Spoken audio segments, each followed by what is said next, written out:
So the Sahara Desert is so big that it covers 8% of the world's territory. It's bigger than the USA or China. Surprisingly, the Sahara is not the largest desert in the world. It is the third largest, behind Antarctica and the Arctic. But it is definitely the hottest one. Temperatures there reach 136 degrees Fahrenheit. This place has some of the most incredible sand dunes you've ever seen, towering up to 1,476 feet. But here's the kicker. There's a real risk that these dunes might continue to spread until they cover the entire world. Surprisingly, the influence of the Sahara Desert extends far beyond its borders.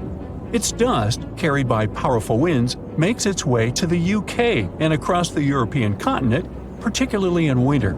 This dust, settling on the ground where it rains, is a familiar sight to those in the UK, often leaving a red residue on cars. This connection between the Sahara, England, and Europe serves as a stark reminder of the global reach of environmental phenomena. You might think this is not a big deal, but it could turn Europe into a desert, leaving its soil infertile and Europeans with no food. Soil is a fundamental aspect of human existence, just as crucial as clean water and air. Without it, we're left with nothing but a bleak and barren landscape. The Sahara Desert has already made its jump across the Mediterranean Sea, which is concerning and could change the landscape forever. 1/5 of Spain has already turned into a desert. The next victim is Italy, which also faces the problem of desertification. In fact, almost all European countries have the same issue. According to an expert, the land that has not changed for nearly 2,000 years will become mostly rock, and people living on this land will be gone. 60% of the soil in Moldova is gone, and the problem has expanded beyond the Black Sea. It has reached China and Mongolia, thousands of miles away from the Sahara Desert. All of this causes losses of $4 billion a year. The threat is so significant that even the UN has gathered the necessary resources to solve the problem as soon as possible. Italy is sending help to Africa to stop the Sahara Desert from expanding. If this process does not stop in the next 10 years, millions will be forced to leave their homes. The Sahara Desert is growing for approximately 30 miles per decade. You do the math and see how long it will take to cover Europe. Since 1920, the Sahara has expanded by around 10%. But not all hope is lost because more than 172 countries have joined to put a stop to the desertification of the world. The World Food Program is a project that aims to help bring back green land that was once present in the Sahara. When they told people who called the Sahara home what they were about to do, the latter basically laughed in their faces and said it was impossible. But when you have a specific goal in mind, the impossible becomes possible. If we traveled back around 5,000 years into the past, we would see a beautiful forest with lush green trees and grass. Africa's climate has been changing for 21,000 years, from fantastic greenery to uninhabitable deserts. This has to do with Earth's rotation and the monsoons that bring water to this dry continent. But with the help of scientists and some clever tricks, we can bring the greenery back and stop the Sahara in its tracks. The Senegal River serves as a border between the Sahara Desert, Senegal City, and Mauritania. When you look at this area from space, you'll see how the desert is expanding to Senegal because the vegetation along the riverbank is almost non-existent. Forests can serve as a barrier, stopping the sand from getting blown away and the desert from expanding. An effort to create a great green wall is being made, and how they do it is actually quite impressive. Nothing has been growing in the currently restored area for more than 40 years, making locals find other places to call home. People were thrilled when they saw that the land could be restored. They're very committed and learn to work with the soil and grow food. At the same moment, more than 30,000 hectares have been restored and transformed into lush greenery. The Sahel region is the starting point of desertification, and it is crucial to establish a green wall in that area first. To make this wall is not rocket science, since it only takes a few simple steps. The ground there is baked by the sun and as hard as a block of concrete. If you've ever poured water on concrete, you know that it just flows away. It doesn't stay in one place. So they had to create water-retaining half-moons that would hold the water and make it available to plants. When you learn about how these half-moons work, you might say, how did they not think of that sooner? Actually, this technique is ancient, and it was once implemented in Sahel, but it was lost over time. When the rain falls, the water is collected into the half-moons that are positioned a bit lower than the ground below contour lines. There is also a kind of bank at the end of the shape that prevents water from overflowing. And in the middle, there are plants that are happy because they have plenty of water to thrive. Also, it's essential to grow native plants that are kind of used to harsh conditions, like sorghum and millet. These plants have been surviving there for thousands of years and produce a good amount of biomass, which means the land can be rehabilitated faster and people will have food sooner. The water that will enter the half-moons won't be lost. It will penetrate the ground and top off underground waters. This will ensure the ground that H2O will never run out and that future generations will have usable aqua. This brilliant planting technique is not limited to half-moons. People also create lines and plant various vegetables, such as tomatoes. Next, there are places only for trees, like lemons or oranges. After a long hot day, nothing is better than a freshly made cold lemonade. The trees will also protect the soil, and with some luck, there will be a new forest in the Sahara Desert. The goal is to copy the forest dynamic. Start with small plants and gradually expand to bigger plants that are more useful than the tiny ones. They are aiming to plant more than 10,000 trees. Right now, many people are leaving the Sahara after the rainy season, going to cities or leaving Africa altogether. At this time of year, villages are like ghost towns. Only animals can be found there. Most people are gone. I mean, who would blame them? Nobody wants to live in the sand where nothing grows. Luckily, with all this new, old technology being developed, many people are slowly but surely returning to their land and starting to work in agriculture. The best thing is that there are no brutal winters, so plants grow 12 months a year, and people can always have food. People are becoming more social because now everybody stays in their villages and doesn't travel much. If this project works out, Africa will be saved, and the world won't turn into a giant desert. We've all heard of the Sahara. Sure you have. It's the largest hot desert on the planet. A sea of sand covering an area larger than the contiguous United States. But have you ever wondered what lies beneath the sand dunes? To answer this question, we must travel deep into the past of our blue planet. Up until some 6,000 years ago, the Sahara was grassland. Humans were around at this time, not me, spreading agriculture around the planet. In the north of Africa, the color green dominated. Plenty of rainfall meant that there were lakes, rivers, pastures, and even forests. A completely different image of the Sahara from the barren landscape of today. But then the climate started to shift.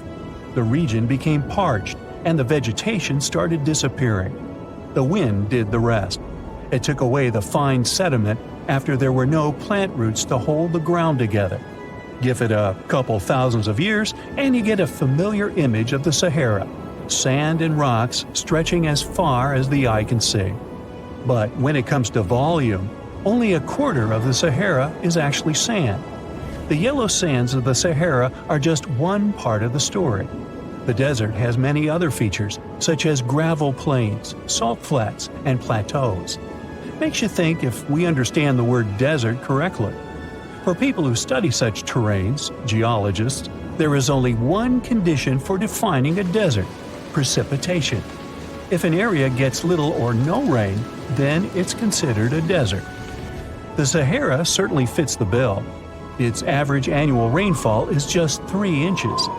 Compare that to the nearly 45 inches a year in New York. When we look at precipitation, this sandy desert is only the third largest in the world. Number 1 and 2 are Antarctica and the Arctic. They are larger than the Sahara by millions of square miles. It sounds odd, but there is more than one type of desert. The first two are polar deserts, while the Sahara is a subtropical desert. But the difference in air temperature are staggering. In Antarctica's interior, temperatures plummet to minus 76 degrees Fahrenheit. Compare that to the highest temperature on record in the Sahara of 136 degrees Fahrenheit. But this desert has a cool side. At night, the temperature is roughly the same as the average yearly temperature in Denmark. This hot and cold roller coaster makes it hard to choose the right outfit when venturing into the Sahara. And what about the sand? How deep is it actually? The depth varies between 70 and 140 feet. That's not too deep. If you put the Statue of Liberty in a tall dune, half of it would still stick out of the sand. Its vast amounts in the Sahara were created by aeolian processes. That's Greek for wind.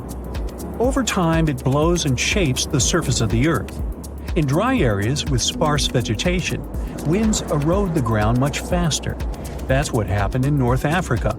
Under all that sand is the bedrock and cracked clay. If you started digging, you would find the same everywhere on the planet, with one important difference. There is some type of soil covering the bedrock. This is not the case in the Sahara. Because of the arid climate and a lack of vegetation, sand covers the ground below. Over the course of thousands of years, a lot of interesting finds ended up in the desert sand. For example, there are petrified tree trunks. These are essentially preserved prehistoric trees. They date back to the time when the region was lush green. In some places, the trees of this fossilized forest are at least 65 feet tall. The wood is so well preserved that you can still see the texture and knots. There are even fossilized pine cones. In 1992, scientists found glass fragments in eastern Sahara. These canary yellow glass shards were scattered across hundreds of miles. They didn't belong to an ancient civilization, although ancient Egyptians used them to make jewelry. In fact, the breastplate of King Tut had a beautiful scarab beetle centerpiece made from this desert glass. For a long time, scientists were puzzled about the true origins of these fragments. They finally concluded that the glass was around 29 million years old. It is an impact tape. If that sounds like it has something to do with the word impact, you are correct. These rocks are formed when a meteorite hits the surface of the Earth. This generates a lot of heat. Scientists estimate that the temperature needed to melt this mineral was close to 3,000 degrees Fahrenheit. Apart from the regular fine-grained sand, we also have melted sand in the Sahara. But the desert conceals other unlikely artifacts. Shark teeth are a common find in Morocco, which sits in the western part of the Sahara. What are the fossilized teeth of these marine predators doing in the middle of the desert? This part of the world looked entirely different millions of years ago. There was a sea cutting right through what is now a desert. The Trans-Saharan Seaway ran the length of present-day Algeria and Mali. It was around 165 feet deep. That was enough for all sorts of aquatic animals to inhabit it.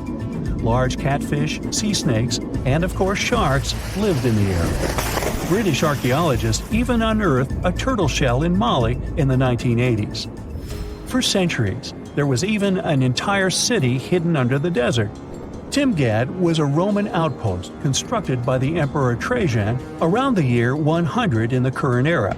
For various reasons, its residents abandoned it around the year 700. The sands of the Sahara soon engulfed the city. It had remained hidden for nearly 1,000 years. Then, in the 1700s, a Scottish explorer started digging out the city. His team first uncovered a sandstone triumphal arch 40 feet high, similar to the ones we can see in Rome and Paris today. An amphitheater soon popped out of the sand, and it was followed by well-preserved statues of Roman emperors. The Scotsman's find was so impressive that no one believed him at first. It took 2 more centuries for archaeologists to fully excavate the city during the 1950s. The site covers a surface as large as 10 polo fields. The ruins reveal the full mastery of Roman city planning. All the streets meet at a right angle in what is known as an orthogonal grid. You can find the same layouts in modern cities such as New York. Historians estimate that during its heyday, 10,000 people called Timgad home. Different nationalities lived here, from Romans to people of African descent. Today, more than 2.5 million people live in and around the Sahara. They are spread across 11 countries in total, and their living space is growing. The desert is 10% larger than it was just a century ago. This process doesn't involve sand pouring out of the Sahara. The ecosystems on the edges of the desert simply change over time. The wind blows the soil away and vegetation dwindles. The perfect conditions for the formation of a desert landscape. These changes are happening in the Sahel, a region south of the Sahara Desert. That's why the African countries have recently come together for a project called the Great Green Wall. The primary goal is to stop the desertification of the Sahel and hold back the sands of the Sahara. Their plan is ambitious and involves planting a wall of trees from the west to the east of the African continent. The proposed forest is not only going to be long, but wide as well. The Sahara and the Sahel share a historic bond. Since antiquity, camel caravans have been making the journey from Africa's Mediterranean coast in the north to the savannas in the south. The golden age of this trade kicked off in the 9th century. The perilous journey took several months to complete. The route was 2.5 times longer than the length of the Grand Canyon. Explorers still find evidence of these ancient caravans hidden away under the sands of the Sahara. You find yourself in Africa, land of unique wildlife, home to a great variety of cultures and languages, and, first and foremost, host to the world's largest hot desert, the Sahara. It's daytime, and you are thirsty for some water and shade. You've been walking for days, trying to find one of those precious-looking oases. You feel you're near, but the horizon just keeps stretching and stretching.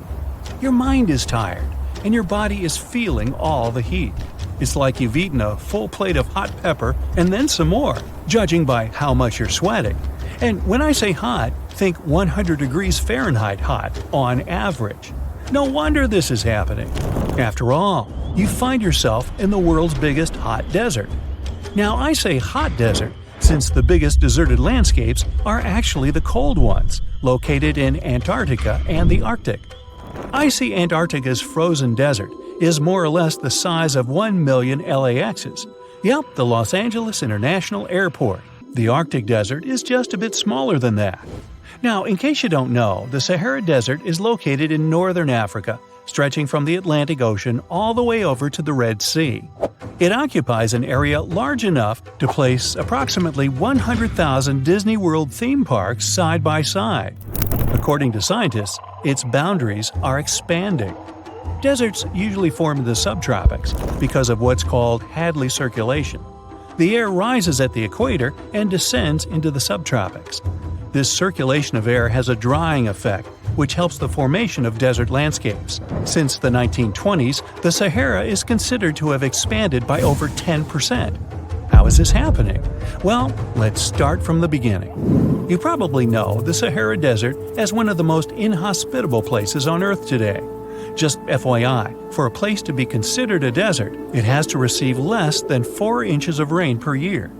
Due to the very small precipitation index, deserts are usually dry and arid places.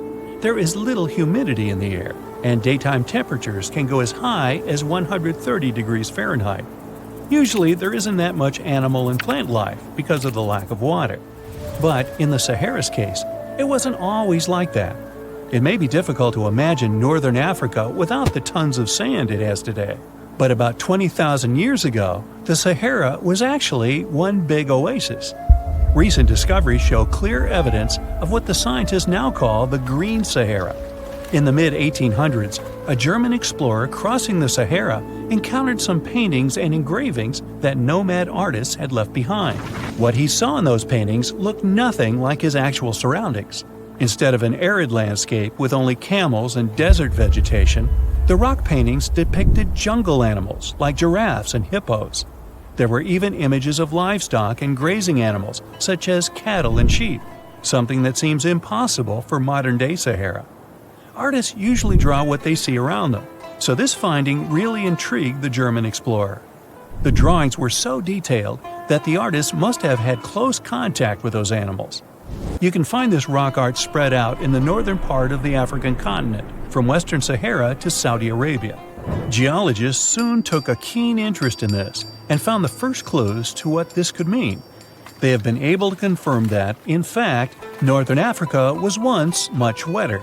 They found evidence from nearby deep-sea sediment off the coast of Mauritania. Sampled cores of underwater sand and mud, known as Saharan dust flux, show geologists that, indeed, a green Sahara was possible. The more dust is blowing off of the desert and into the bottom of the ocean, the drier the climate in the region. The sediment cores show that there was much less dust, only half as much, coming off northern Africa during the humid period. This period has to do with Earth's natural cycles. Normally, the Earth rotates at a tilt of 23.5 degrees, but this angle is not consistent and changes over time. Earth's tilt is responsible for the amount of sunlight each hemisphere receives. It affects several ecosystem functions on the planet. During the time of the Green Sahara, the Earth received between 4 and 8% more sunlight than it does today.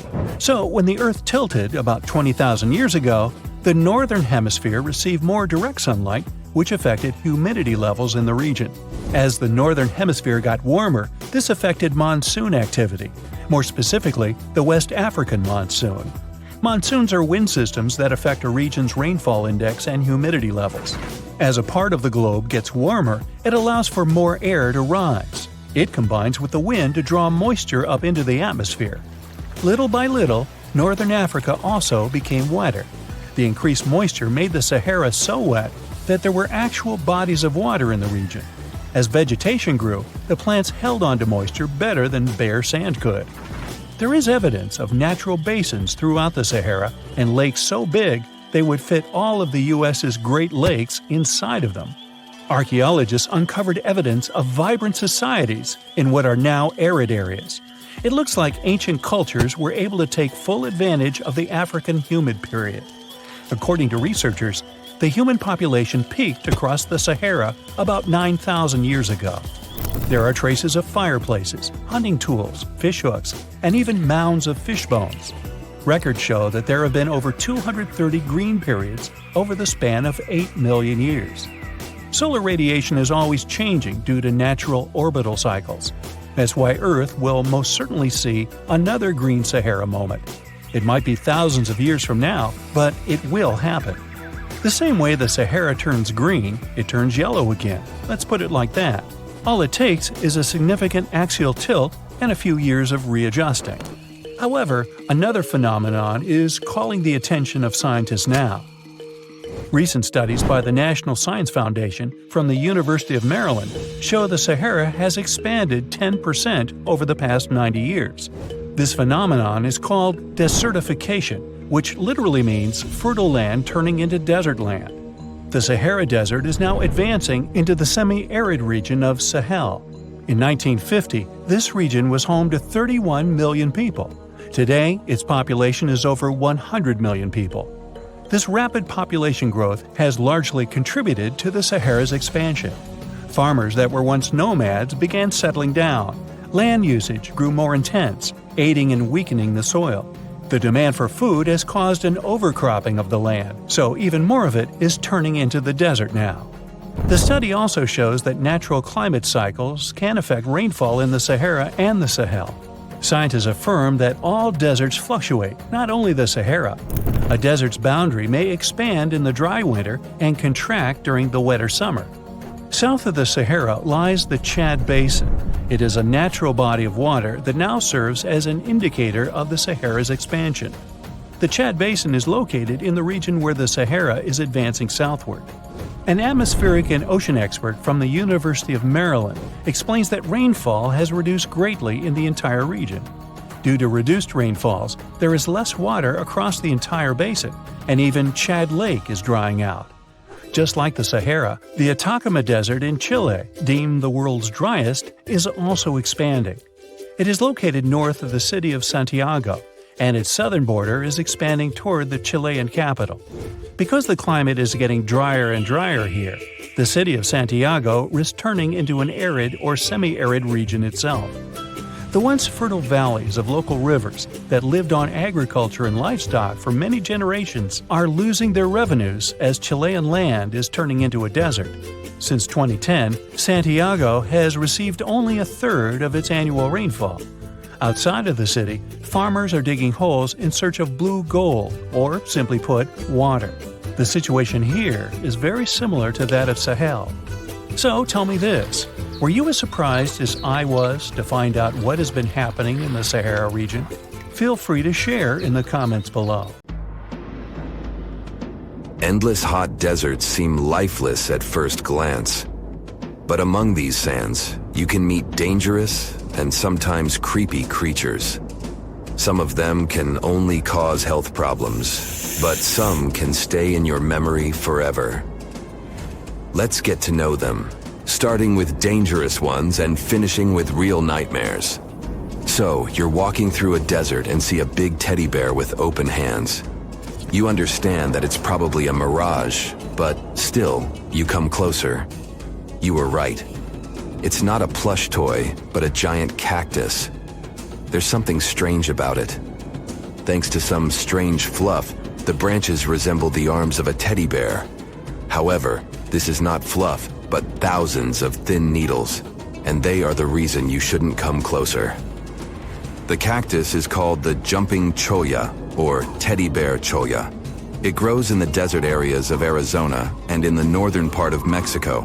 Don't worry, this cactus won't attack you, but it will cling to your skin or clothes if you touch it. Such a fur coat protects the cactus from animals, creates shade, and saves it from heat. The lateral branches are the most important parts of the plant as they carry out photosynthesis and accumulate a large amount of moisture inside.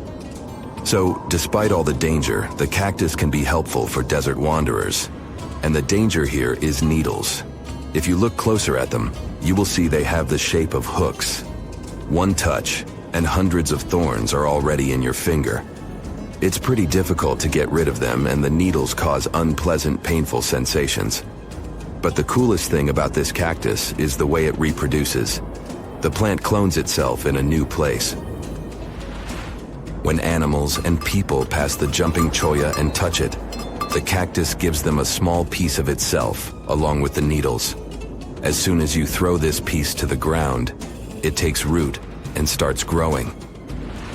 The degree of danger is rising. The next monster from the desert is running toward us, and that is an ostrich. Many think these animals are cowards hiding their heads in the sand. You will most likely change your mind if you're unlucky enough to meet one. Usually, ostriches are not aggressive, but you should run if you come closer to their nest. On the other hand, you won't be able to do that because ostriches move at a speed of 43 miles per hour. You need a car to get away from them. They run and hit their enemy with their chests. There have been cases when ostriches attacked vans and caused significant damage to them. But the main danger these birds present is their powerful legs with sharp claws. They can deliver strong blows with them and even beat a prone opponent.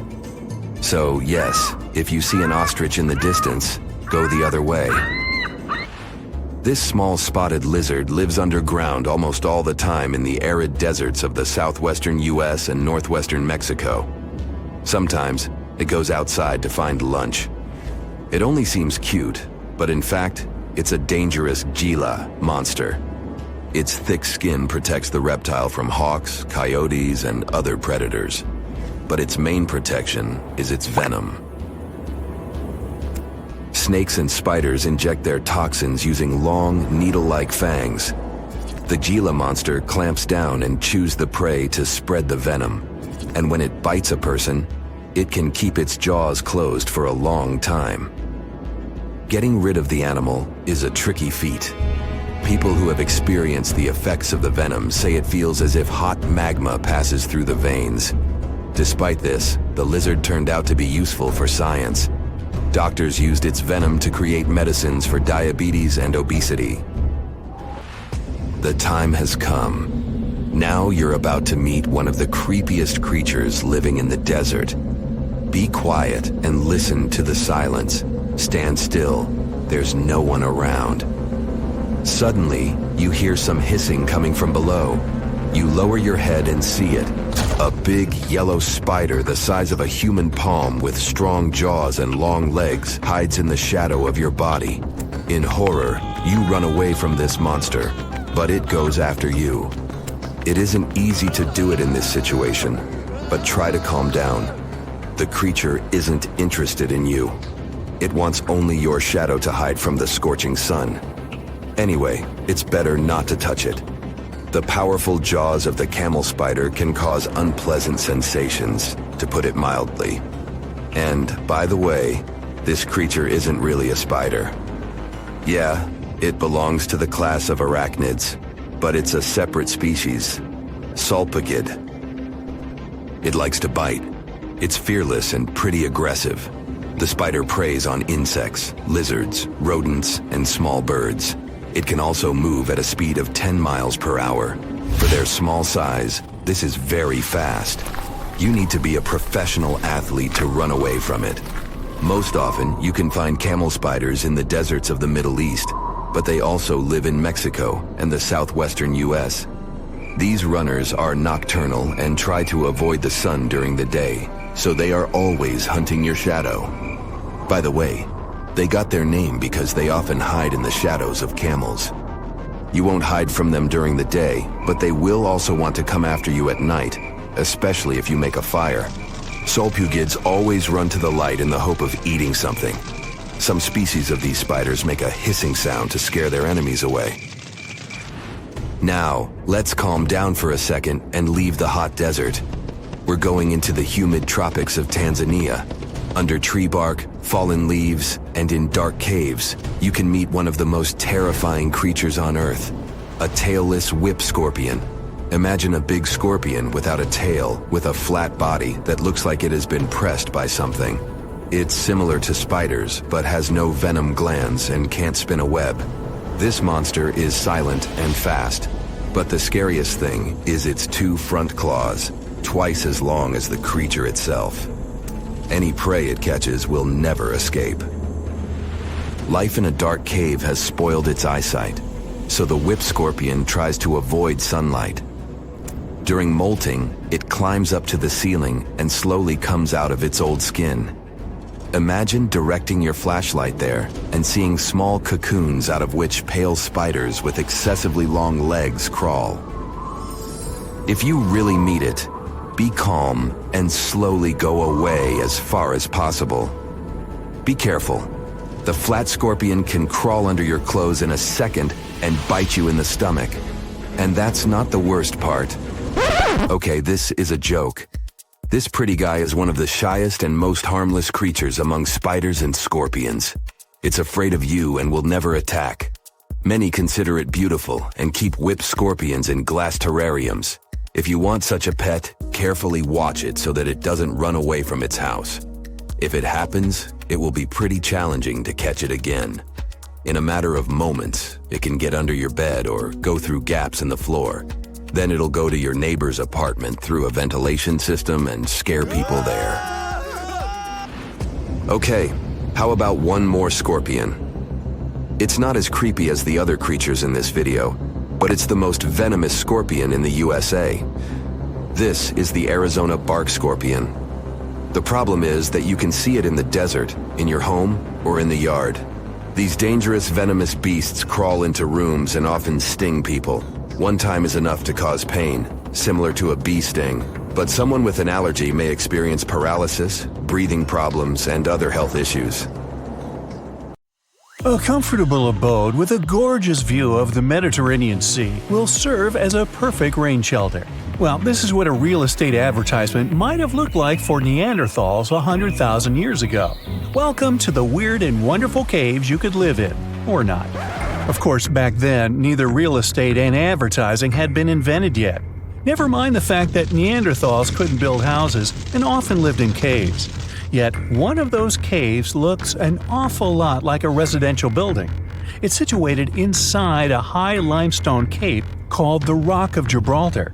If the Neanderthals had had an economy, the caves inside this rock would have cost a bundle.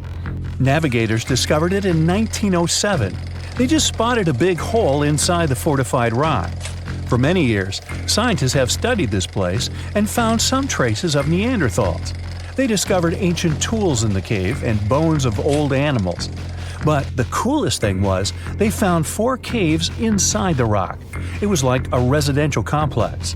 Neanderthals lived alongside neighbors and helped each other hunt and fish.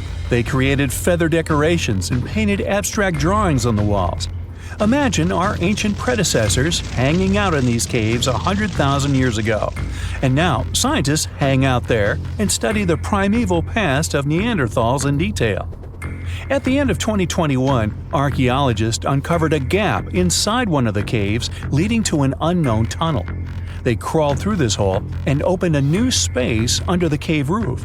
This place has been closed off from the outside world for over 40,000 years. And it seems it was one of the most prestigious apartments in the entire mountain complex. It has high ceilings with ancient stalactites. The ruined stone curtains divided the apartment into several rooms. Scientists also found the remains of ancient animals and scratches on the walls. It seems that Neanderthals had never lived here, but they used to visit this place. Archaeologists found the shell of a sea snail called dog whelk. One of the Neanderthals brought it here for some reason, but the primary owners of this place were hyenas. These caves show that Neanderthals were closer to humans than to monkeys. They had a way of life and even some customs. There's still a lot of work ahead, and scientists hope to find new rooms inside this rock. Meanwhile, in 2003, archaeologists discovered another early dwelling on the Isle of Flores in Indonesia. Among the green jungle, they found a cave with ancient tools. At first, everyone thought the human ancestors lived here, but then scientists discovered an unusual skeleton of an adult.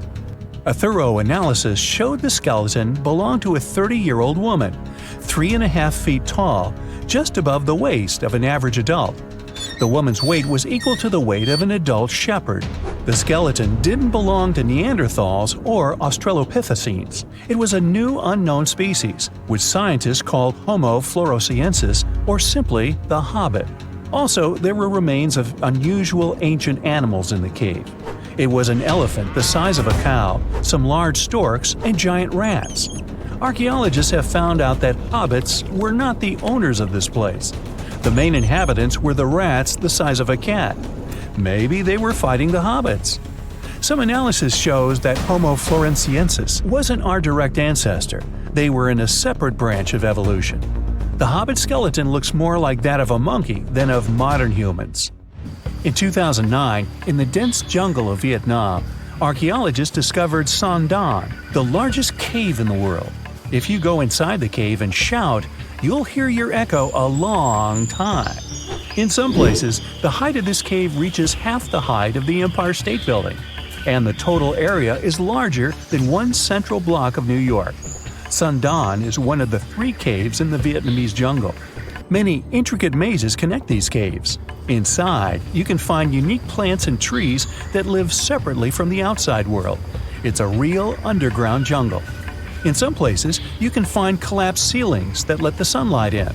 Besides unusual trees and plants, ancient stalactites hang there. Some limestone deposits are more than 450 million years old. They were here even before dinosaurs appeared. There are also many rivers in the cave. Rainwater coming down from holes in the ceiling has formed them. Fast streams resemble slides in a water park. They lead to unknown underground labyrinths.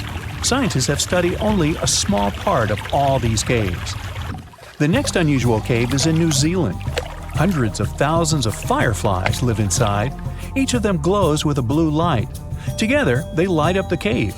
It may seem to you that you're on another planet, but you can't stay there for a long time. Special air measuring devices are everywhere. Scientists monitor the level of carbon dioxide necessary for the normal existence of fireflies.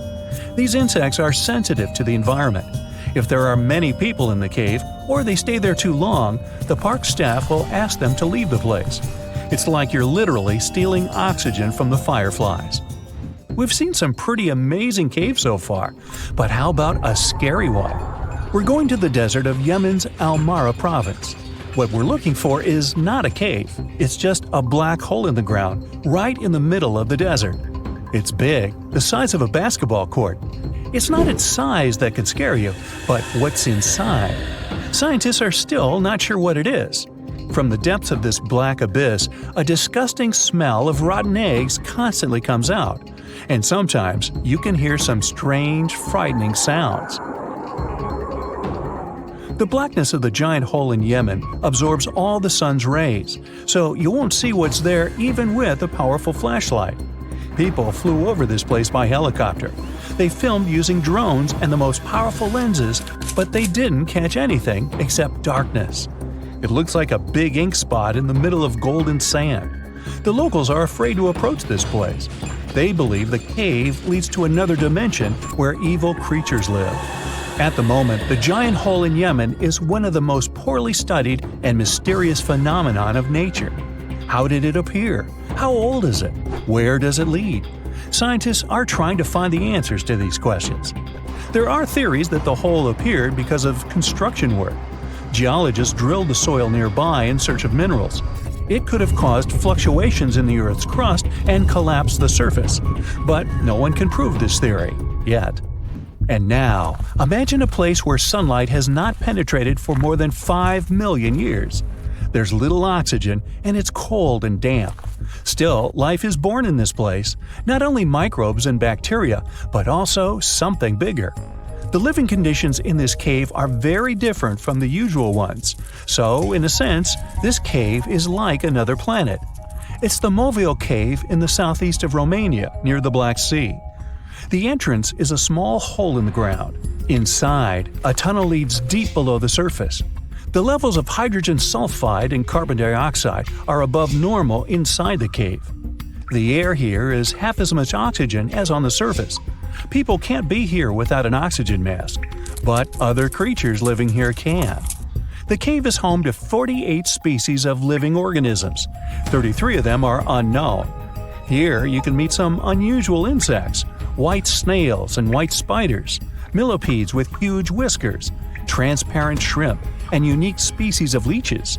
They all live here thanks to the little bacteria autotrophs. They absorb carbon dioxide and release food particles. Bacteria feed on it. Other larger organisms feed on these bacteria, and some bigger organisms eat those little ones. In the end, everyone gets food. In this cave, evolution has created a biological system separate from the rest of the world. The desert welcomes you with challenging conditions of abandoned environments and extreme temperatures. Hey, some of us would prefer dessert, chocolate over sand and rocks. Oh well. Just like cactuses and camels, buildings have had to adapt to these conditions. Here are some examples of astonishing structures in deserts. These structures are called earthships. They're located in a New Mexico desert town. A large community of like-minded people lives in them. What's even more interesting is that the location of these buildings is registered as dumpsters. Maybe it's because all these structures are made out of old tires, bottles, and cans. Earthships operate using green building principles. About 40% of a typical earthship is built with natural or recycled materials. Imagine the walls made up of hundreds of used tires packed with dirt. Then there are layers of floor-to-ceiling passive solar windows. They gather the sunlight during winter and reflect it in the summer to keep the structures at a reasonable room temperature. You can see plants in corridors and glass bottles or aluminum cans stuffed inside walls. Certainly a distinct house in many ways. Mike Reynolds is an architect who noticed the alarming waste and consumption levels in the 1970s. He designed a fully sustainable home out of cans back then. Almost 40 years later, he becomes the one who brings together all the other earthshippers. Reynolds drove a Mercedes, but it ran off of the vegetable oil he picked up at fast food restaurants in town. A standard 2-bedroom, 2-bathroom earthship costs about $250,000 in this town. Yet there are earthships like Dobson House that can cost as much as $1.5 million. If you do it yourself, with family and friends, you can eliminate the cost of labor, and it becomes relatively less expensive. Let's assume you're really going to build one. Where can it be? Well, anywhere. Earth ships currently fit in the cold, dry air of Canada, as well as the hot and humid climate of Haiti. This is the Mirage Mirror House. It's an installation set in the Southern California desert. Mirage opened in 2017 as part of a contemporary art exhibition. It's composed of mirrors. This minimalistic structure blends with the environment around it. The doors, windows, and openings have been removed to create an amazing experience. What you have in the landscape is reflected back to you. How's it made? With mirrored surfaces. At night, the distant lights refract from the mirrors. In the daytime, the sky is transformed into banks of clouds. There's no fixed scenery in this house. How about seeing a futuristic structure in the deep desert? Architects designed a concept home that pairs perfectly with Elon Musk's Cybertruck. The house has a post-apocalyptic theme.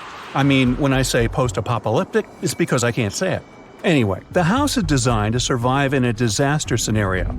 The cyber house has steel gates, the windows are armored, and the exterior walls are made out of super strong material. Modern house is controlled by an autonomous geothermal heat pump. To put it in less sci-fi terms, you can keep the internal temperature steady. This sleek house has an entrance that can fit the Cybertruck. After all, it's inspired by it in the first place. Plus, the Cybertruck can be lifted to the second floor to be more secure. This is King Abdullah Petroleum Studies and Research Center in Saudi Arabia. Basically, it's a laboratory in a desert. It was designed to demand minimum energy. The architecture has patterns on the walls and ceilings, giving reference to the local tradition of geometric form. The next stop is Swartberg House in South Africa. This one is located near the Swartberg Mountains, but don't get too excited. It's on the edge of the Great Karoo Desert. It's a 4-bedroom apartment. It has a special temperature regulating system. The system works like a shield from the heat in the summer and as a sun trap in the winter. You're looking at the Grand Mosque of Djenné in Mali. This mosque is 52 feet tall. This is impressive because it's made of only sticks and a special mix of mud and other natural elements found in the desert. Petra is an ancient city hidden in the Jordan Desert. The structures are carved directly into red, white, and pink-colored sandstone cliff faces. It's located among the canyons and mountains near the desert. The place was a trade center many years ago. You might already see pictures of the impressive facade of the treasury. This structure still holds many mysteries in it. For starters, scientists can't explain how the Nabateans managed to create such a structure thousands of years ago. Did you know that there's another mysterious place in the middle of the desert that has a similar structure to Petra? Median Saleh was like a second capital of the Nabatean kingdom. Yet another secret they left for us to decipher. It has over 100 decorated tombs and more than 1,000 non-monumental graves. Plus, inscriptions and cave drawings are also here, again surrounded by sandstone. This wooden shack was a post office once. The structure is in the Tengger Desert of Mongolia. It's surrounded by nothing. Sand is the only thing that accompanies the lonely structure. The building is only 23 square inches. As you can guess, it didn't get too many visitors. It was abandoned for over 35 years. Its fate changed one day when a woman discovered the building. Mrs. Zhang and her friend came up with an idea. They were going to reach businesses and people who wanted to send letters and postcards from the world's loneliest post office without actually visiting the place. It worked. The post office rarely gets visitors in place, but it's busy online. Over 20,000 letters and postcards were sent from the Desert Post Office in December 2021 alone. The place is about 6 miles off the nearest road. A post truck picks the letters up and hits the road for delivery. Eventually, they are shipped all over the world. A second destination in Saudi Arabia is King Abdulaziz Center for World Culture. The building has an interesting design. It took nearly a decade to build this complex structure. It's a 321-foot-tall tower which stands out with its look. Stone Matters Pavilion is a stone structure in Palestine. The structure spans a surface area of 93 square inches. It has been built entirely out of 300 interlocking stones that mutually support each other. The concave roofs, and yes, they look like giant bowls, are designed that way to collect rainwater. The structure is in Iran. Interestingly, in Iran, the evaporation rate is 3 times faster than the world average, so this bowl-like design comes in very handy. It captures the water in a way that the water can form a single mass as a whole before it evaporates. The outer shell of the roof system collects rainwater, but it also works as an additional shading. It makes air move freely, designed like a cooling mechanism for both roofs. Eco Lodge in Egypt is the next stop. The project is built in a place that overlooks the desert and is constructed using locally available materials like sun-fired bricks and palm wood. The building is an example of traditional architecture. There's a water basin that lets in the air to keep the interior cool. A worthy mention is the CID Interpretation Center in Chile. Chile's Atacama Desert is among the top tourist destinations in the country. To help the tourists, architects designed a visitor center as part of the infrastructure for the wind farm. Here, the cold winter months don't freeze people because the large windows make the most of solar heating.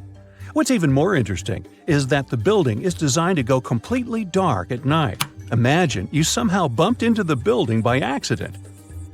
Black Desert House is a building respecting the stars. At night, this house goes completely dark. It dissolves into the night, so the stars can appear more prominent. Now, any mysterious desert buildings you know that aren't on this list? Let us know in the comments. Researchers have found almost 1,000 previously hidden Maya settlements in the tropical lowlands of what is now northern Guatemala. They did it with LiDAR, light detection and ranging lasers, which they used to scan areas from the air. The region we're talking about is pretty vast. All those structures and buildings they saw over there stretch across about 650 square miles. And these spots were supposedly occupied thousands of years ago. It seems all these structures were pretty densely packed, so people lived close to each other. They had at least 417 ancient villages, towns, and cities where they could identify boundaries. These structures and buildings were actually a part of a state that looked like a kingdom. Some of these settlements were built as sports courts, civic, ceremonial, and religious centers, and residential homes. There were also massive palaces, platforms, dams, pyramids, and causeways across that area. People who lived there also had reservoirs where they collected water. So, they needed the power to organize thousands of specialists and workers. And they also needed many skilled people to build such structures without the technologies we have today. They needed lime producers, architects, mortar and quarry specialists, lithic technicians, those who took care of legal enforcement, and other important roles to establish the true community. This cool laser scanning system researchers used while exploring this area can even penetrate very dense ecosystems and vegetation. The light bounces off different surfaces and then creates a digitally reconstructed map. This map is based on how much time it takes for the pulses to get back to a receiver. So, with this laser system, they discovered they were also lowlands for agriculture. So why exactly did the Mayas settle in this region? It was a specific area. Plus, it was hard to build such an amazing kingdom in a tropical rainforest climate. Back in the old times, ancient peoples had mostly inhabited areas in drier climates. Over there, they would build water resources, which were some sort of the basis of society and a source of life. An example of this is Teotihuacan of Highland Mexico, although they did have a couple of navigable rivers they could use for transport and trade. But these rainforest areas had their advantages too. The Maya used natural resources like limestone, which was their primary building material, salt, and the volcanic rock obsidian, which they used for different tools. Also, they managed to find enough dry land to live and build homes there. The lowlands were seasonal swamps called bajos, and they were perfect for agriculture because of the fertile soil. Generally, the Maya built settlements that could endure rainy periods too. They were ready for different circumstances, including flood and drought, which is something you could see in how they built houses. Their architecture was also one piece of evidence that showed their community was like a centralized kingdom-like state, which shows they stuck together through tough times. The Mayan Empire was very powerful, and it reached its peak about the 6th century CE. They were excellent at pottery, agriculture, writing, mathematics, and calendars. They were the ones who created complex calendar systems, such as the calendar round, which is based on 365 days. Although some believe the Mayan calendar predicted December 21st, 2012 would be the end of the world, it was just a coincidence with the end of a certain full cycle. They would call it the long count calendar, and it lasts 5,125 years. The Mayan people left behind an impressive amount of astonishing architecture and symbolic artwork. Most of their stone cities ended up abandoned by 900 CE. No one still knows why the Mayan civilization in that area collapsed, although there are some theories. Some think that by the 9th century, these people had exhausted the resources around them to the point that they could no longer feed and sustain such a big population. Others believe some city-states didn't get along that well, so they broke down the traditional system of power they used to have. Some say it was all because of a very long period of drought. It could be a combination of all these factors, though. But one Mayan city, located on an island, even survived until the 17th century. It was long after the rest of the Mayan civilizations had been destroyed or abandoned. If you're a traveler, you might know the town by its modern name, Flores. Scientists believe about 2,000 people lived there. The earliest Maya people were farmers. They cultivated crops like beans, squash, corn, and cassava. As they had many interesting ingredients, they created hundreds of cool recipes. Many of those are still present even today. For example, in modern Mexican cooking. And especially popular are papayas, cacao, avocados, squash, pineapples, chili peppers, beans, and so on. Even though the Maya mostly practiced a kind of primitive type of slash-and-burn agriculture, there is also evidence of them using some more advanced farming methods, like terracing and irrigation. And they were big chocolate lovers. More than 3,500 years ago, the Olmecs of Mesoamerica probably turned out to be the first to realize that it takes some work for us to get such a cool thing as chocolate. But the Maya were the ones who turned it into a true form of art. Scientists found out about it when they found cacao in Mayan pottery. Their chocolate would be mixed with honey, water, cornmeal, and chili peppers. That's how you get a spicy, savory hot chocolate beverage you can try even today in Mexico and Central America. Also, they used written language in their books. Their paper was made from fig tree bark, and using strips of that paper, they created a large library of books. Books made of this material are called codices, and 4 of these can still be found today. Sadly, many books were lost over time because of the humid climate or some human factors. The classic Maya built a bunch of palaces and temples that had a stepped pyramid shape.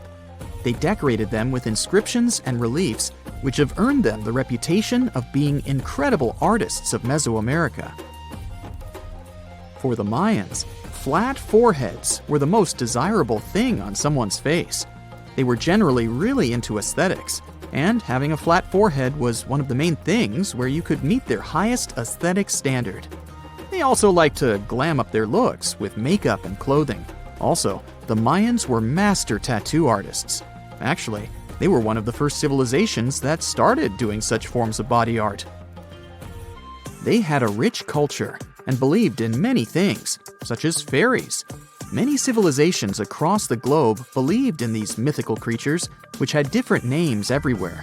The Mayans called those creatures aluxes. They would make sculptures of aluxes from wood or clay, take them to the forest, and hide in some secret spots. The Maya believed these sculptures would come to life during the night and take the role of guardians of their land, animals, and crops. The Maya believed caves were entrances that led to the underworld. You can even visit some of these caves if you like. For example, you can explore the jungles of Quintana Roo and Yucatan near Cancun. There are many spots where researchers found artifacts the Mayans had left behind. They were one of the first cultures that learned how to use rubber latex and make, for example, rubber balls for the many interesting games they had. They used natural latex, and then probably mixed it with some other natural substances. That's how they came up with the bouncy balls they played with. They also built cool steam baths. The Maya had structures made from stone that looked like something we know today as bathtubs. Plus, they were building heated stone structures we know as sweat houses. Researchers found these in El Salvador and Guatemala, and they were previously hidden under volcanic ash. Let me take you to a place that seems to be out of this world. Life inside this cave has been isolated from the outside world for about 5.5 million years, and it does show. See for yourself. Due to such a long isolation, the conditions inside the Mobile Cave are like nowhere else on our planet. A unique ecosystem is flourishing there, even though there is a severe lack of sunlight inside the cave, and the air is toxic. The cave, located a few miles west of the Black Sea in Romania, was first discovered in 1986. Nowadays, you can only visit it if you have special permission.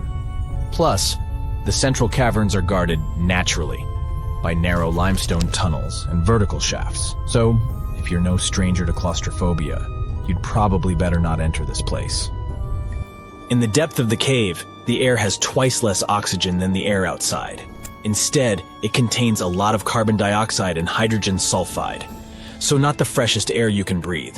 It's also pitch black inside the cavern. But despite, or should I say thanks to, this cocktail of extremely harsh conditions, the site is a true goldmine for biologists. Shockingly, life seems to be booming here. In a 1996 study, scientists identified 48 species, and 33 of them were unique to the cave. Most of the creatures inhabiting the cave are tiny, with long limbs and antennae that help them navigate in the dark. They have no vision and lack pigment, and it makes sense. Why would you need to be able to see if you live in total darkness? And why would you need to be pretty and colorful with no one to see you? Now, I'm going to take you to another cave. It's no less amazing, but looks very different. This is the Giant Crystal Cave, aka the Cave of the Crystals, in Mexico. These ginormous crystals were found in 2000 by a mining company after the water was pumped out of the cave. Two miners then saw the crystals after entering the drying cave on foot.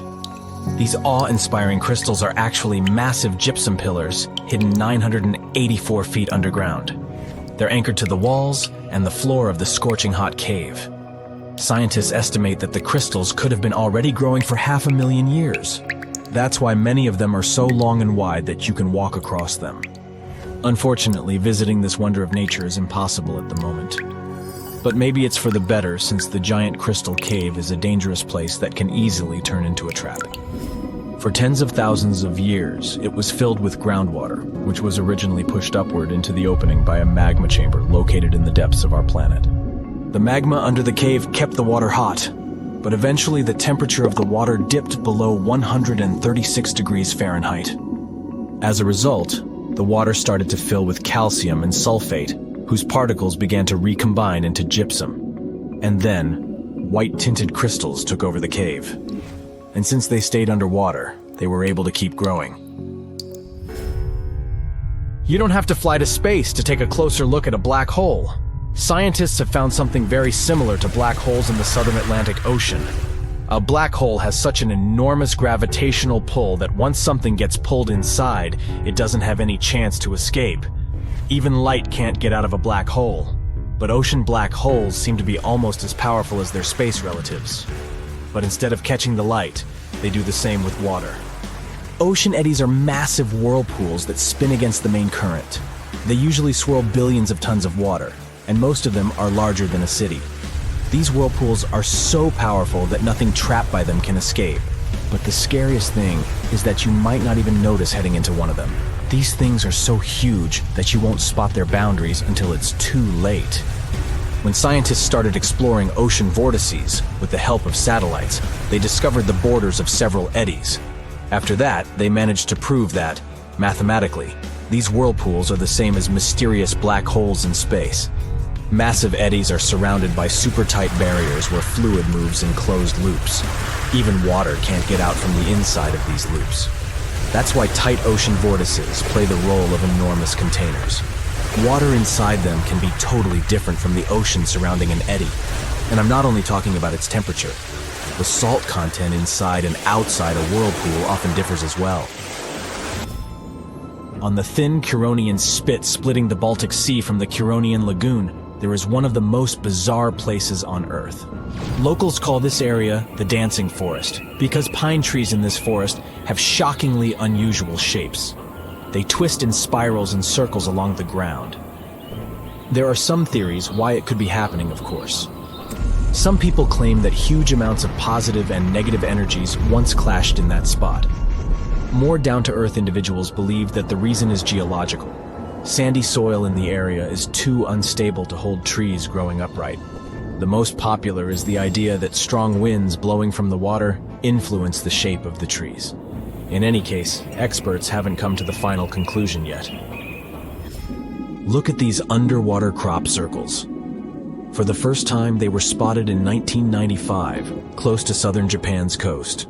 Local divers called these 7-feet-wide structures mystery circles. The enigma had been plaguing many minds for almost 16 years until the culprit was finally caught. Imagine the researchers' surprise when it turned out to be a male pufferfish. The fish needs a bit more than a week to build one circle, and the aesthetics are obviously crucial. A male is swimming inside the circle, digging valleys in the sand with its fins. But that's not all. The fish also use shells and corals to decorate particular parts of their circles. This whole build-a-circle thing has a practical purpose as well. The way a male fish swims pushes the sand toward the center of the circle and creates a mound which later serves as a nest. The next mystery on our list is in the Caribbean. Just off the coast of Belize, there's a giant sinkhole. That's the Great Blue Hole. It's about 1,000 feet across and more than 400 feet deep. Once, a long time ago, this hole was a cave. But then rising waters filled it, making it collapse in on itself. The deeper you'll descend into the Great Hole's crystalline waters, the darker it will become. You'll see tons of stalactite-filled caves there, but entering them is extremely dangerous, unless you want to get hopelessly lost. Once you reach a depth of 50 feet, you'll notice that the water is shimmering. That's the invisible line dividing the sinkhole's salty top from the freshwater abyss. You might want to turn back right now. Who knows what you might come across in the murky depths. There was an old Amazonian legend that told about the river that was so hot that it boiled. And it was believed to be just a legend until Peruvian geoscientist Andres Russo questioned if the river could be real. All experts denied such a possibility. After all, hot rivers do exist, but only in the areas where there are volcanoes. As for the part of the country mentioned in the legend, there are no volcanoes in that region.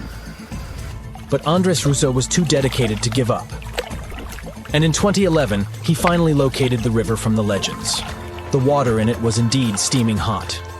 Its temperature was 186 degrees Fahrenheit, not boiling, but pretty close to this point.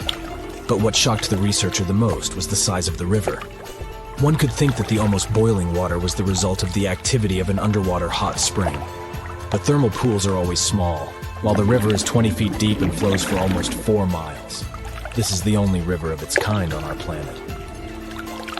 You find yourself in Africa, land of unique wildlife, home to a great variety of cultures and languages, and, first and foremost, host to the world's largest hot desert, the Sahara. It's daytime, and you are thirsty for some water and shade. You've been walking for days, trying to find one of those precious-looking oases. You feel you're near, but the horizon just keeps stretching and stretching. Your mind is tired, and your body is feeling all the heat. It's like you've eaten a full plate of hot pepper and then some more, judging by how much you're sweating. And when I say hot, think 100 degrees Fahrenheit hot, on average. No wonder this is happening. After all, you find yourself in the world's biggest hot desert. Now, I say hot desert since the biggest deserted landscapes are actually the cold ones, located in Antarctica and the Arctic. I see Antarctica's frozen desert is more or less the size of 1 million LAXs. Yep, the Los Angeles International Airport. The Arctic Desert is just a bit smaller than that. Now, in case you don't know, the Sahara Desert is located in northern Africa, stretching from the Atlantic Ocean all the way over to the Red Sea. It occupies an area large enough to place approximately 100,000 Disney World theme parks side by side. According to scientists, its boundaries are expanding. Deserts usually form in the subtropics because of what's called Hadley circulation. The air rises at the equator and descends into the subtropics. This circulation of air has a drying effect, which helps the formation of desert landscapes. Since the 1920s, the Sahara is considered to have expanded by over 10%. How is this happening? Well, let's start from the beginning. You probably know the Sahara Desert as one of the most inhospitable places on Earth today.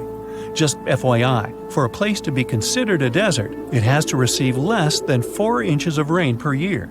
Due to the very small precipitation index, deserts are usually dry and arid places. There is little humidity in the air, and daytime temperatures can go as high as 130 degrees Fahrenheit. Usually, there isn't that much animal and plant life because of the lack of water. But in the Sahara's case, it wasn't always like that.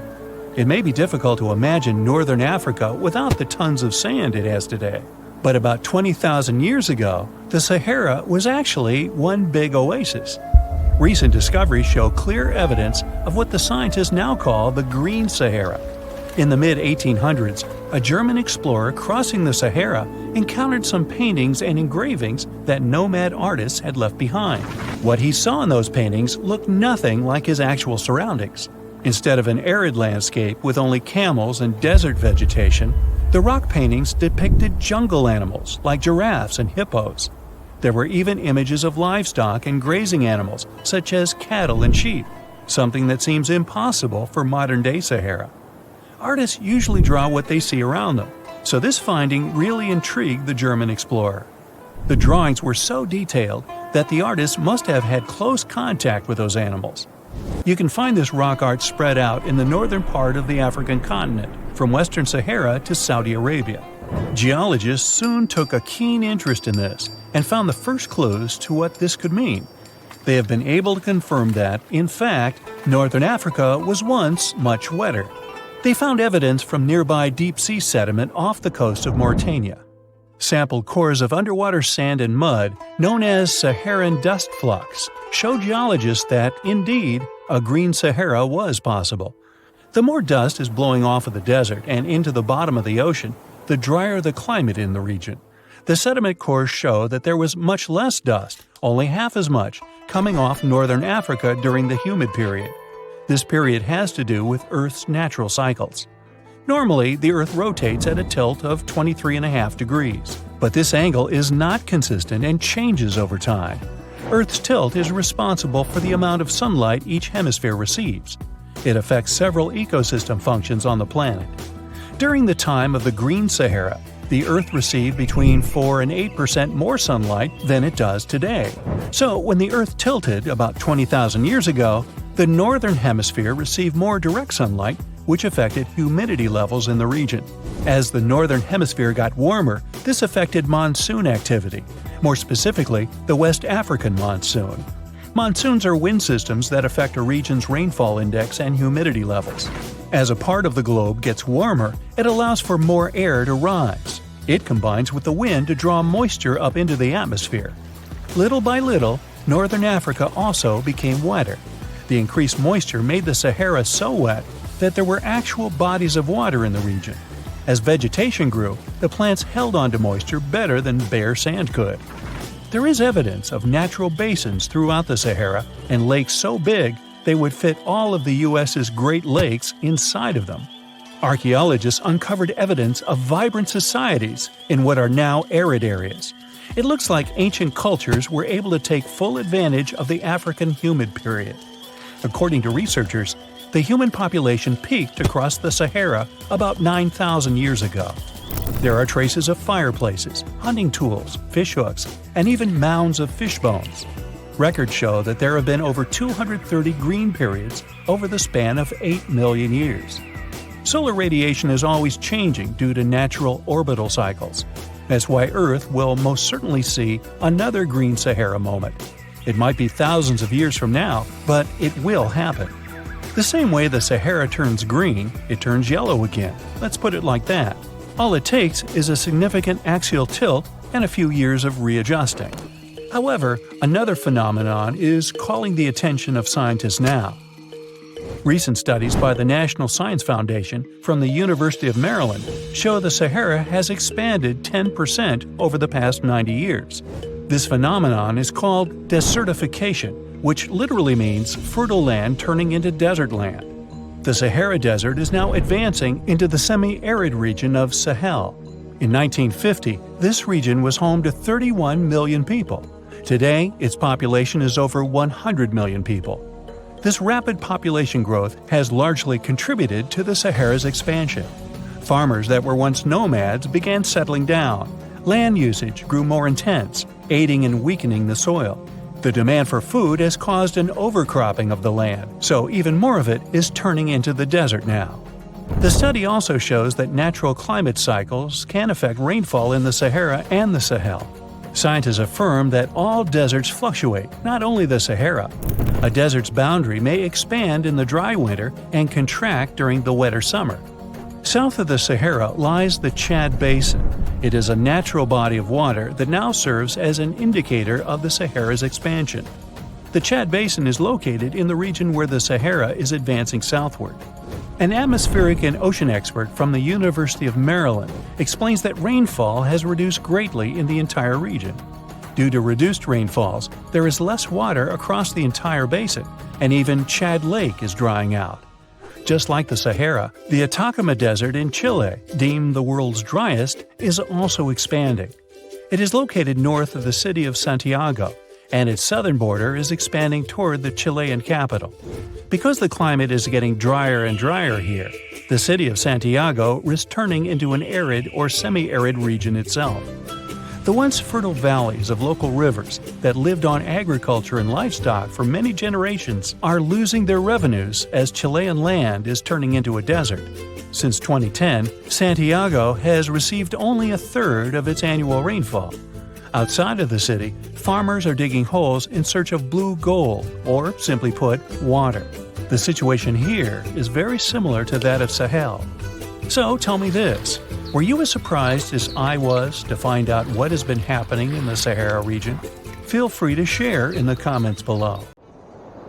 In November 1922, a boy walked through the desert mountains of Egypt and discovered some ancient steps carved into the rock. Subsequently, this find became one of the world's largest and most significant archaeological discoveries. This step was part of Tutankhamun's untouched tomb. Archaeologists found about 5,000 ancient objects, including jewelry, fabrics, painted vases, and funeral masks. You've probably seen one of them. It has become one of the most recognizable attributes of ancient Egypt. More than 100 years have passed since then, and now humanity has finally become close to another large-scale discovery, the tomb of Cleopatra.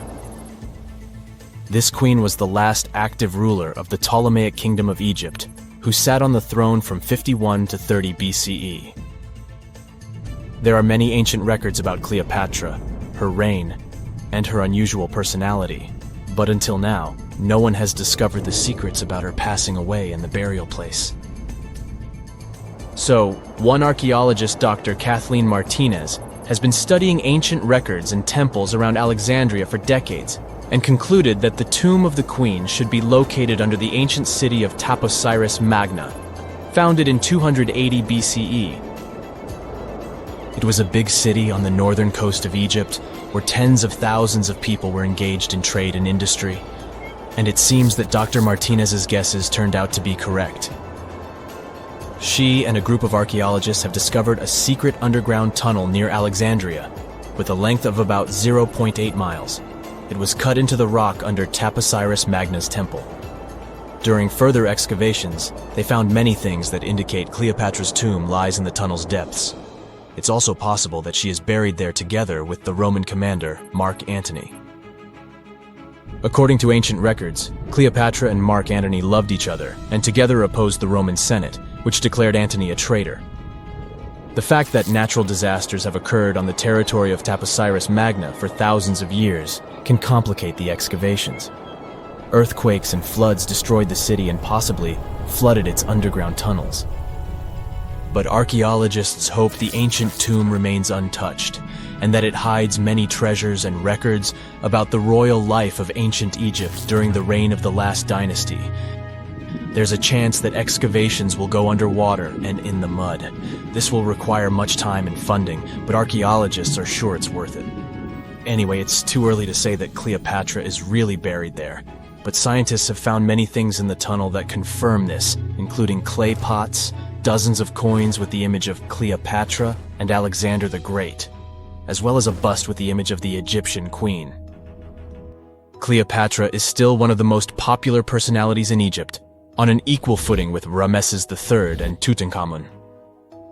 She inspired many films, paintings, and books, but what made her so popular? She became famous for her inconsistency. She was a beautiful, intelligent ruler who pulled Egypt out of the crisis and made it a prosperous power.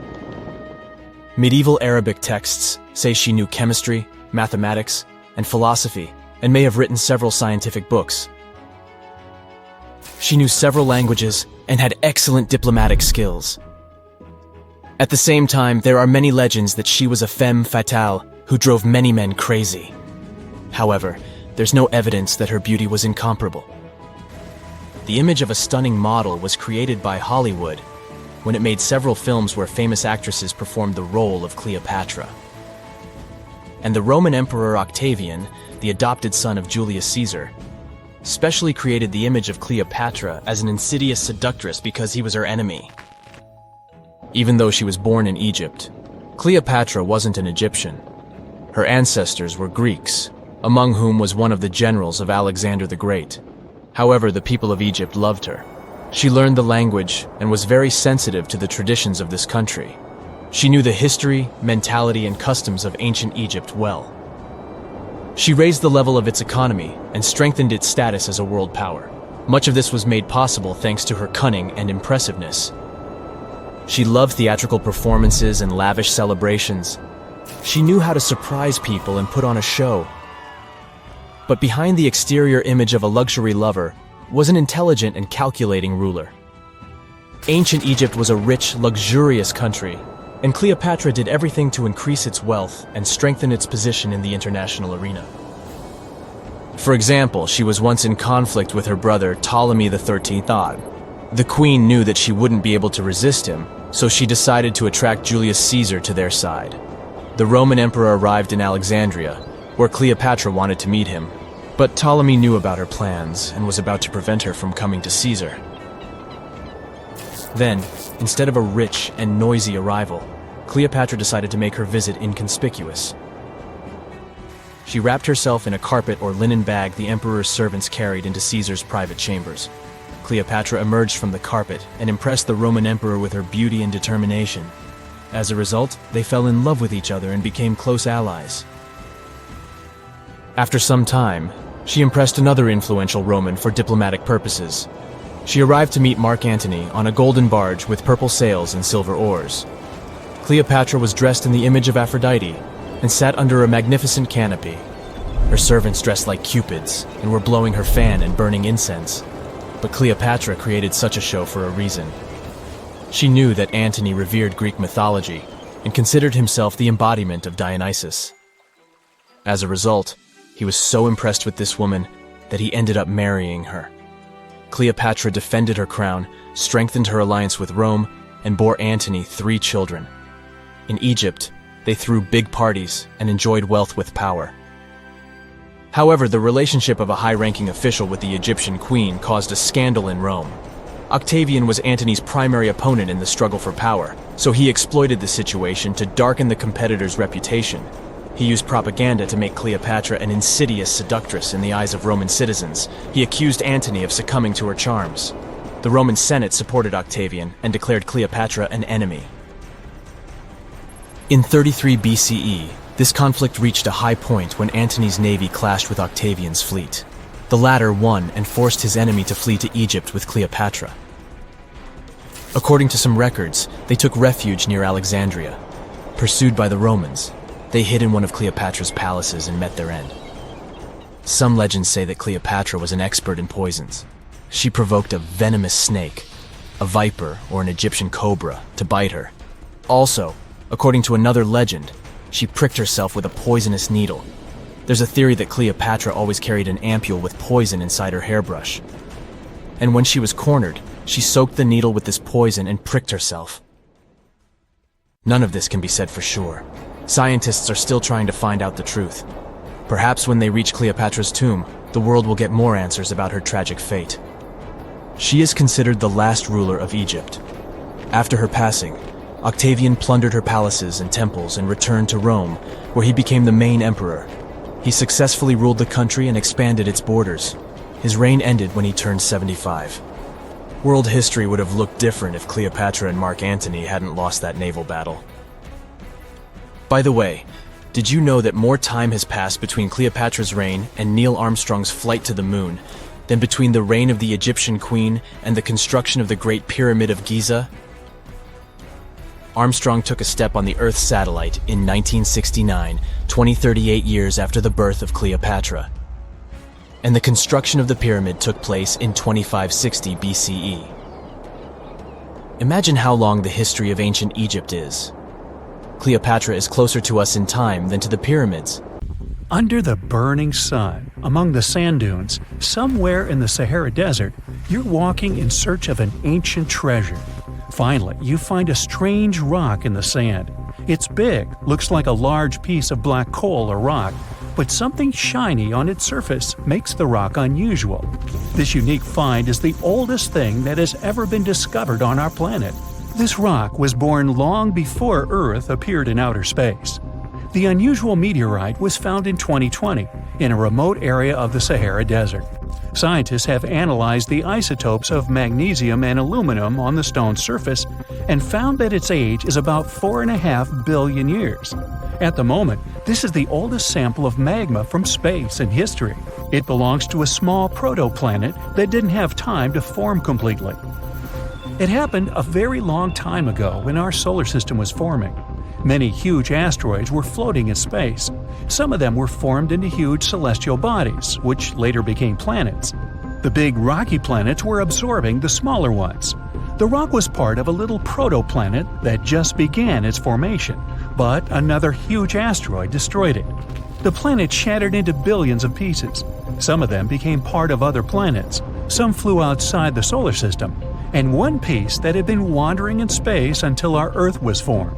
After that, it hit the planet's atmosphere and fell into the territory now known as the Sahara Desert. The rock was discovered in 2020, but the erosion of extraterrestrial rocks shows that it could have fallen much earlier. This ancient thing weighing around 70 pounds has several pieces of different meteorites inside.